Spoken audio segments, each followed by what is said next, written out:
Usemos a tabela abaixo que mostra o número de alunos de cada sexo numa escola.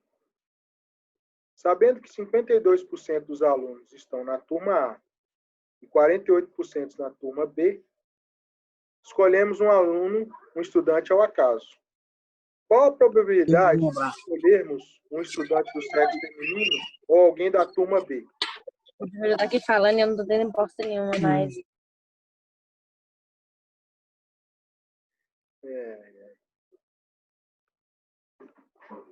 Então, olha lá. A tabela que foi nos passada é apenas do número de alunos divididos por sexo, masculino e feminino. E a frequência desses alunos por sexo. Então, se eu pegar 37 dividido por 50, 0,74, 13 por 50, 0,26, a soma igual a 1, que é 100%. Só que, além desses dados da tabela, o exercício me disse que 52% de todos os alunos estão na turma A e 48% estão na turma B. Se a gente escolher um estudante ao acaso, então, qual a probabilidade dele ser do sexo feminino e ser da turma B? Aliás, ou ser da turma B. Então, vamos lá. Para a gente fazer esse cálculo, a gente tem que inserir os dados de percentual de turma A e turma B. Então, os dados que o exercício já nos passou, está aqui, ó.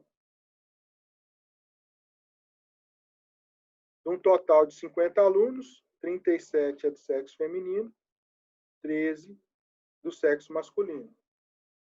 Isso estava na tabela anterior. Aqui, ó.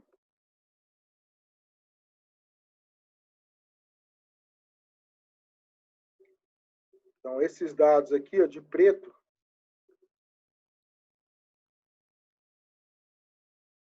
foram tirados da tabela. Essas duas informações aqui. Mas ele disse que 48%, 52% dos alunos estão na turma A, que é composta por 24 alunos do sexo feminino. Então, se eu dividir esse total de alunos aqui, do sexo feminino e masculino, em duas turmas, A e B, ele me disse que 52% do total é da turma A. Então, esse dado aqui ele informou no exercício. 0,52 vezes 50, 26. E ele me disse que a turma A é composta de 24 alunos do sexo feminino. Então, 24 está aqui. Ó. Bom, todos esses outros dados aqui, ó, de rosa, eles foram definidos com base nos dados que o exercício me deu. Estão em verde ou em preto. Então, se total de alunos da turma A é 26, e 24 é feminino, 2 é masculino. Então, está aqui. 26 menos 24, 2. Se o total de alunos é 50, 26 está na turma A, 50 menos 26, 24 está na turma B. Se 37 alunos dos 50 são do sexo feminino e 24 está na turma A, 37 menos 24, 13 está na turma B. Se 24 está na turma B, que é a diferença dos 50 menos 26, e 13, que é a diferença do 37 menos 24, são do sexo feminino e turma B, sendo do sexo masculino e turma B, é 24 menos 13, 11. Então, aqui agora a nossa tabela ela está completa. Né? Ele quer saber a probabilidade de escolhermos um estudante do sexo feminino para ser do sexo feminino, a probabilidade é aqui, ó. O N amostral é 37. Eu posso fazer o cálculo com o número de eventos desejáveis sobre o número total. Ou eu posso somar já as probabilidades de cada evento e diminuir da probabilidade da interseção dos dois eventos em comum. Então, ele me pediu os estudantes do sexo feminino. Ser estudante do sexo feminino corresponde a 74% da minha amostra. Então, é 0,74. Ser da turma B corresponde a 48% da minha amostra. Então, eu somo feminino e turma B.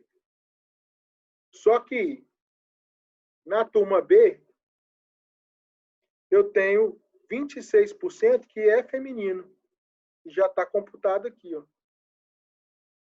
Então, eu vou diminuir esse percentual do feminino que é da turma B.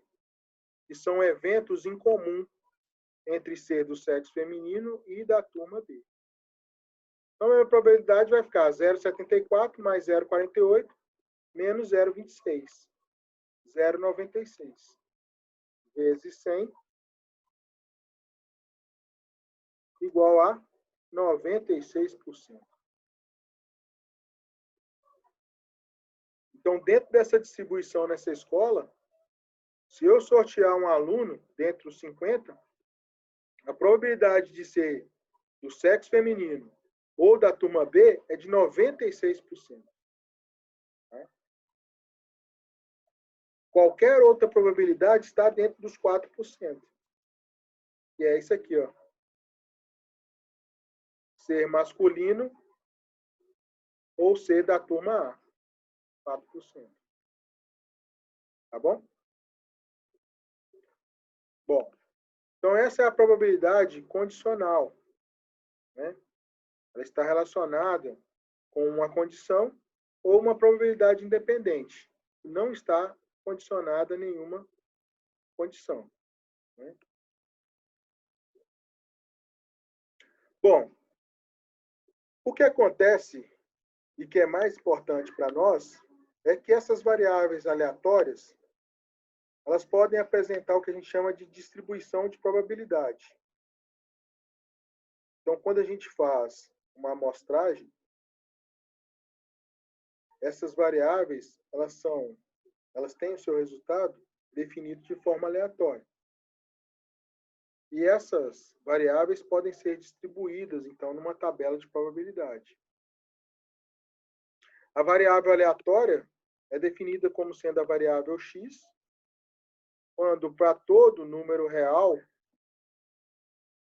alfa, existe uma probabilidade de x ser menor ou igual a alfa. E que x assuma os valores menores ou igual a alfa, ou seja, que a variável que associa a um número real o resultado de um experimento aleatório. O que isso significa? Isso significa que se eu tenho uma distribuição de dados, um dado x qualquer, se ele for menor do que os dados observados, ele vai estar associado a um número real que faz parte desse experimento aleatório. Ou seja, eu posso calcular qual é a probabilidade desse valor estar inserido dentro dessa distribuição. Então, por exemplo, eu faço uma análise do diâmetro de um fêmur em pacientes que sofreram algum tipo de luxação na perna, né? Ou avalio, por exemplo, o diâmetro do fêmur em pacientes que sofreram desgastes por excesso de peso. E aí eu vou coletando os dados de diâmetro de fêmur ao longo do tempo. Aí durante, sei lá, 100 pacientes, eu tenho 100 dados de diâmetro de fêmur. Eu faço uma distribuição desses dados. Os valores do diâmetro do fêmur eles estão associados ao desgaste do fêmur. Mas esses valores são aleatórios. Eles não são definidos simplesmente pelo fato de haver uma compressão do fêmur. Outras variáveis podem influenciar no diâmetro desse fêmur. Então, variáveis aleatórias. Quando eu pego essa série histórica, então, do diâmetro do fêmur, e distribuo isso, uma distribuição, se eu fizer uma análise posterior e encontrar um diâmetro de um fêmur de um outro paciente, eu posso avaliar se aquele diâmetro, se aquele resultado, se aquela variável x, qual que é a probabilidade dela estar contida numa distribuição normal. Ou seja, os valores dentro daquela série histórica é o meu normal, é o que eu observei. Se eu pegar uma nova amostra, qual que é a probabilidade dela estar inserida dentro dessa população que foi amostrada? Então, é isso que quer dizer essa probabilidade de x menor que alfa. É a probabilidade de uma variável estar inserida dentro de uma população amostral, dentro de um conjunto de dados amostrais. Essa distribuição de probabilidade, então, é uma forma das probabilidades para diferentes valores de variável aleatória versus valores de variáveis discreta, ou o que a gente chama de função de probabilidade, que é para os valores de variável aleatória em função de variáveis contínuas. Então, quando a gente tem essa distribuição normal dos dados, a gente tem uma função de densidade de probabilidade, que correlaciona, então, essa variável aleatória em função dos valores que foram coletados, que é uma variável contínua. Então, essa distribuição da variável aleatória, ela pode ser uma distribuição de variáveis discretas, né? Quando são números inteiros. Então, para cada dado, um número inteiro. Ou eu posso ter uma distribuição de uma variável aleatória contínua, onde ela está inserida dentro de um espaço. Como ela não é um número inteiro, então ela pode assumir infinitos valores dentro desse espaço. Por exemplo, suponhamos que A é 10 e B é 20. Entre 10 e 20, eu tenho infinitos números. Tenho 10,11, tenho 10,11987765 Tenho várias possibilidades de números entre A e B. Então, quando a variável é contínua, na verdade, ela está distribuída, então, dentro de um intervalo de forma infinita. Já quando ela é uma variável discreta, ela está distribuída dentro de um intervalo de forma finita. Os nossos cálculos de probabilidade percentual são feitos dentro desse intervalo finito. Para os cálculos de probabilidade dentro de intervalos infinitos de variáveis aleatórias contínuas, a gente tem que usar, então, essa função de densidade de probabilidade. E aí, quando a gente avalia, então, variáveis contínuas, a gente tem que aplicar esse modelo de estudo de probabilidade, para saber se esse valor ele está dentro dessa distribuição. Então, em geral, as variáveis aleatórias, cujos valores resultam de algum processo de mensuração, são variáveis contínuas. Então, essa distribuição de variáveis contínuas, mais importante é a distribuição normal ou a distribuição gaussiana. Então, quando a gente faz uma amostragem de variáveis contínuas, o desejável é que a nossa amostragem tenha esse formato aqui de distribuição de frequência. Quando ela tem esse formato de distribuição de frequência, que a média, a mediana e a moda são iguais, a gente fala que a gente tem uma distribuição simétrica, normal ou gaussiana. E aí, quando essa distribuição ela é desse formato, a gente pode estabelecer, então, uma ferramenta de cálculo de probabilidade de valores para saber qual é o percentual de possibilidade dele estar inserido dentro dessa distribuição. Quanto maior o meu número amostral, mais valores eu terei em torno da média. Tá?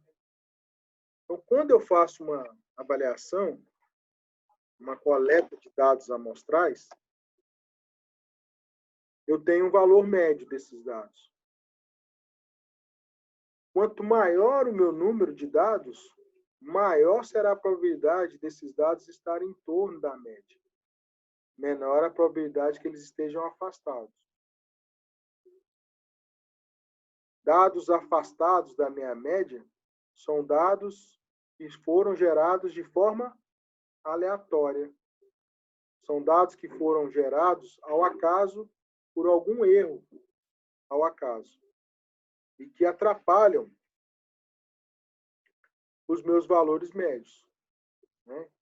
E puxam os meus valores médios para baixo e que aumentam a variabilidade dos meus dados. Então, quanto maior a concentração de dados afastados da minha média, maior será a minha variância. Maior será o meu desvio padrão, maior será a variabilidade dos meus dados. E aí, olha só, quando x, então, que é a minha variável aleatória, contínua, tem uma distribuição normal, com média e variância definidos, a gente pode adotar um critério que associa a variação da média com o percentual de dados em torno da média. Por exemplo, se eu fiz uma amostra que me deu uma média 10 e me deu uma variância de 1, valores entre 9 e 11 tem 68,26% de probabilidade de estar dentro dessa distribuição normal aqui. Tá? Se eu tenho média 10, variância 1, valores entre 8 e 12 tem 95,44% de estar dentro dessa distribuição. Valores entre 7 e 13, 99,73%. Valores entre 6 e 14, 99,994%. Então, quanto maior o meu espaço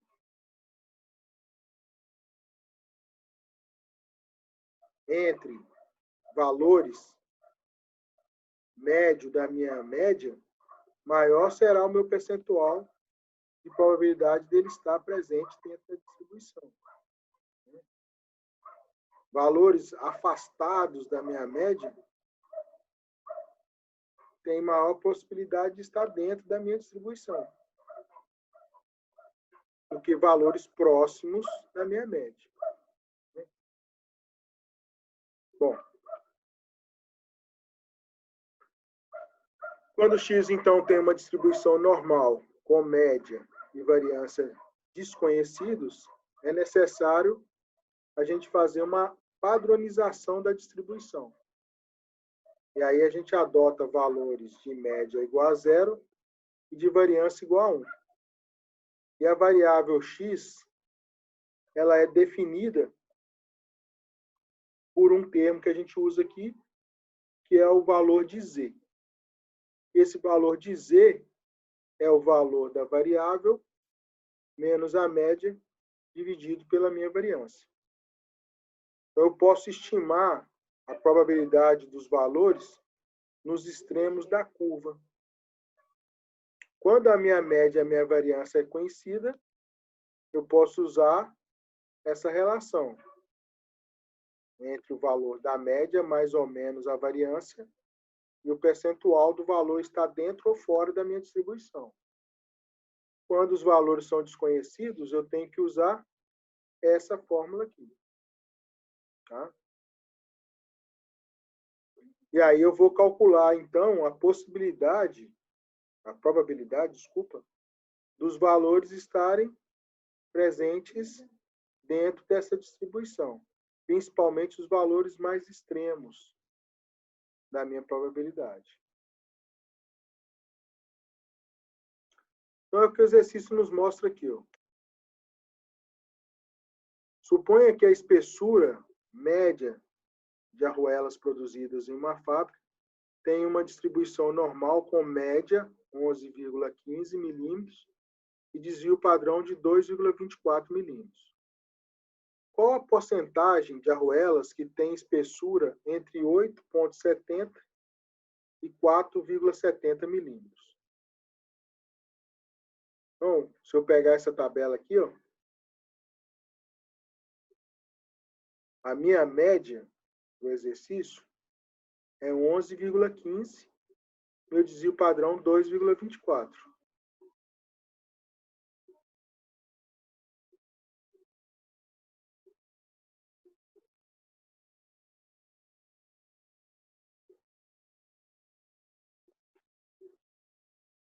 Então, 11,25 é minha média. 11,15 é minha média.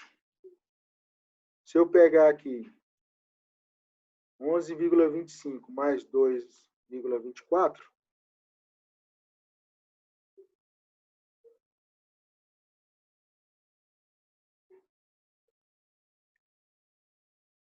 $13,39.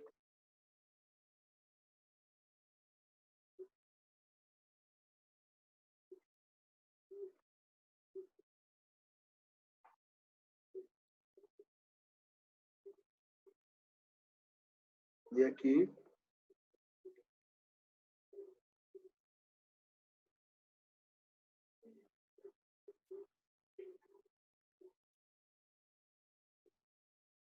$8,91.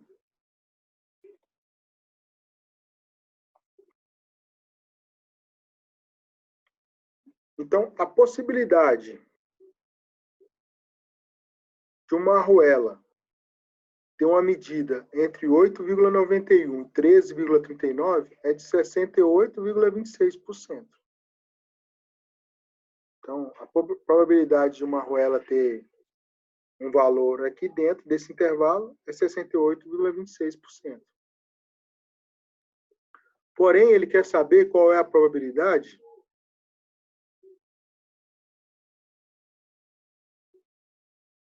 da arruela ter 8,70 milímetros.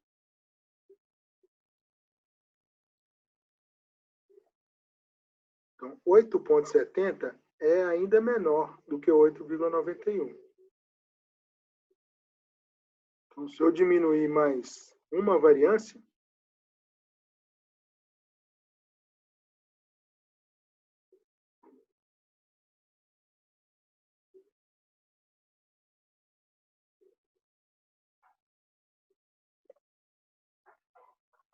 $6,67. Então, a probabilidade de uma arruela ter 8,73 milímetros está nesse intervalo aqui. Ó. Mas eu quero saber qual é a probabilidade apenas do 8,70 e não desse intervalo, que é de 95,44%. Então, qualquer número entre 6,67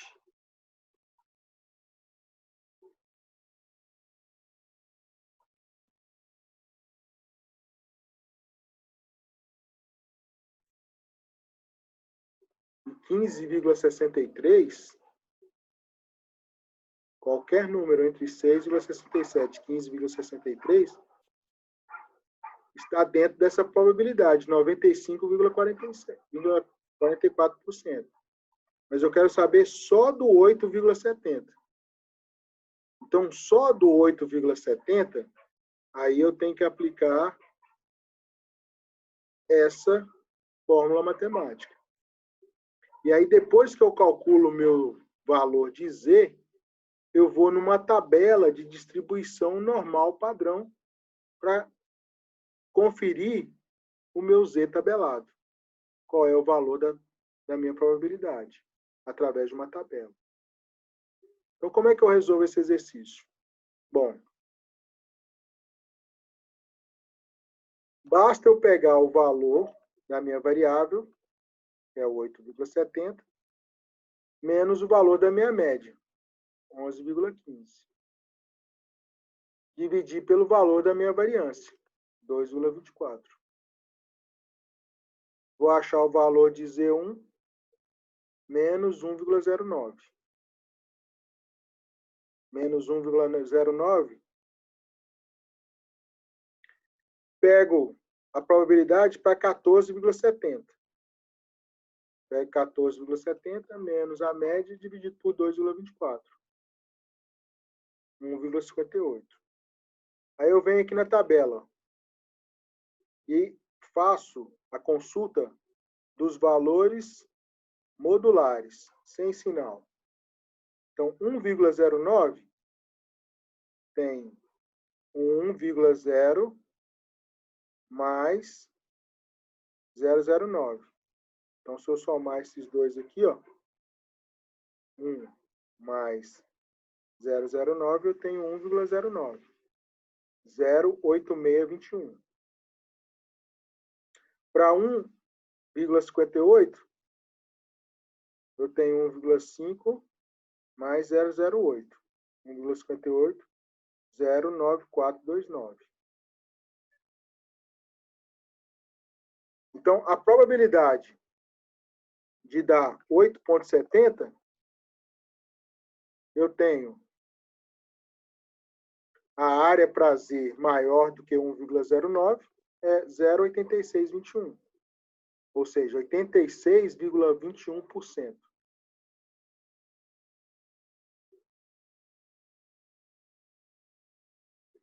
Para estar entre 6,67 e 15, é 95. Mas para estar entre 8,70 para cá, é 86. É um pouquinho menor. Então, portanto, a área para Z menor do que 1,9 é de 0,1379, ou seja, 13,79%.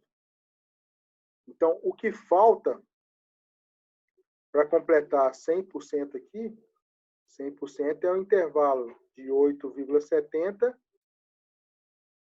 até minha média, 0,86. O que está fora ou menor do que 8,70 é 13,79%. Né? Já para o valor de 14,70, a área de Z maior que 1,58 é essa aqui, ó.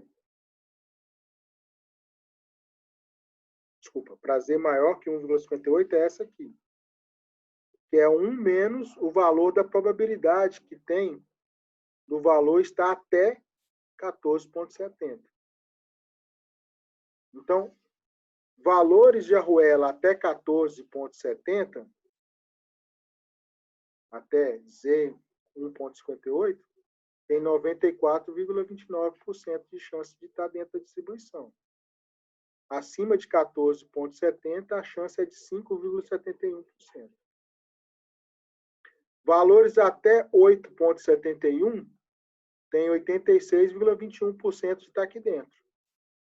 Valores maiores do que 8,71, desculpa, menores do que 8,71, 13,79. Então, o que a gente procura são os valores que estão entre 8,70 e 14,70. Então, entre 8,70 e 14,70, eu tenho 1 menos os extremos da minha distribuição. Então, todos esses valores aqui ó, estão entre 8,70 e 14,70. Menos 13,79%, menos 5,71%. E vai dar 80,50%. Então, os valores que estão entre 8,70 e 14,70, eles têm 80,50% de estarem dentro da distribuição normal. Então, para os valores conhecidos de média e de variância, eu tenho já as porcentagens, as probabilidades já definidas. Então, entre 6,67 e 15,63, 95,44% de está aqui. Porém, entre 8,70, e é o que eu quero, e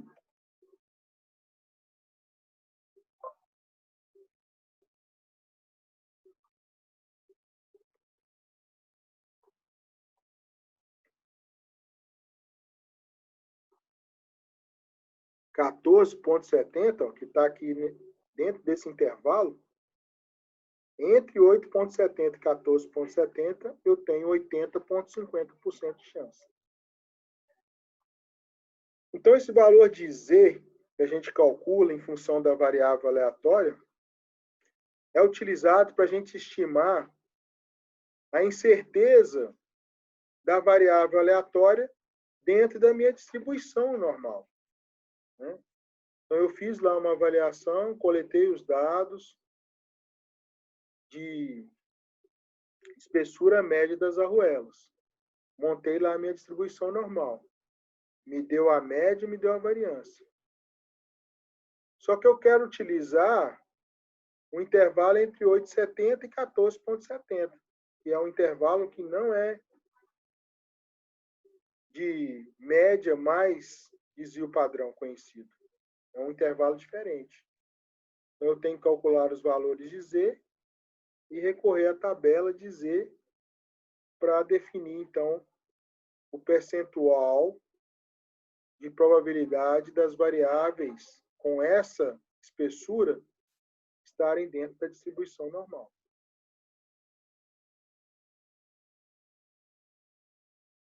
Pessoal, tudo bem? Bom, eu acho que ficou um pouco confuso, né? Vamos tentar de novo. Olha lá. Suponha que as notas do exame de seleção para uma universidade seguem uma distribuição normal, com média 500 e desvio padrão 100. Determine a probabilidade de um estudante ter nota acima de 650.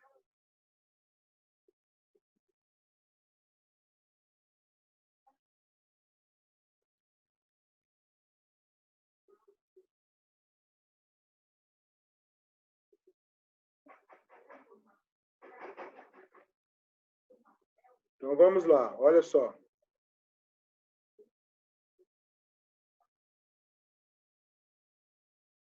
Média 500.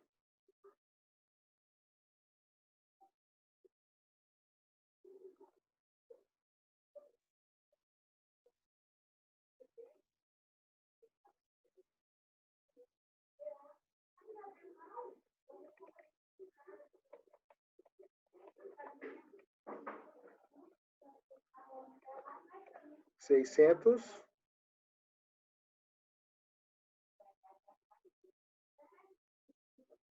400.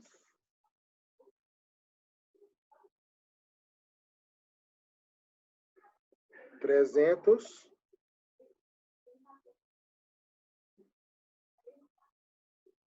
700.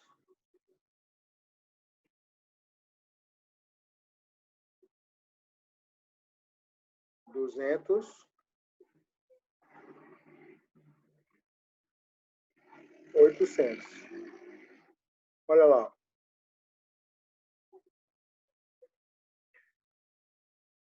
A probabilidade de um estudante tirar uma nota entre 400 e 600 é de 68,26%. A probabilidade dele tirar uma nota maior que 600 é 1 menos 68,26. Desculpa, é 100 menos 68,26. Para cá. A probabilidade dele tirar uma nota menor que 250 está daqui para cá. E a probabilidade dele tirar uma nota entre 325 e 675 está entre aqui e aqui. Então vejam que esses valores que estão aqui, eles não coincidem com os valores tabelados por essa regra de média mais ou menos variância. Então, quando eu não tenho um valor que segue esse valor tabelado, eu tenho que calcular o valor de Z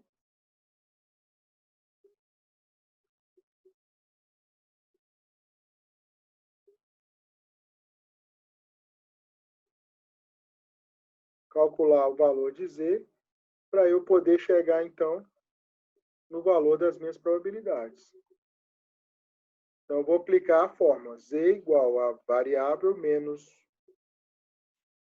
média sobre variância.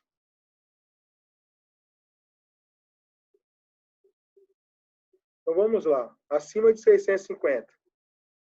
650 menos 500 sobre 100. 1,5. 1,5 está aqui, ó. 0,9332. Então, a probabilidade de ser maior que 650 é 1 menos 0,9332, que é 0,0668. Vezes 100, 6,68%. Então, se a minha média é 500, o desvio padrão é 100, para uma nota acima de 650, 6,68%. Menor que 250. X igual a 250, média 500, variância 100. 250 menos 500 sobre 100, 2,5 negativo. Vem aqui e observa, 2,5. 0,9938. A chance de ser menor é o que não está dentro da minha distribuição. Então, é 1 menos 0,9938. Então, 0,62% de ser menor que 250. Né? Agora, de estar entre 325 e 675. 325 menos 500, dividido por 100, menos 1,75. 675 menos 500 dividido por 100, 1,75. 1,75 está aqui, ó. 0,9599. Então, esse é o meu valor tabelado. Para ser maior que 325, 1 menos isso. 0,0401. Para ser menor que 0,75, 1 menos isso.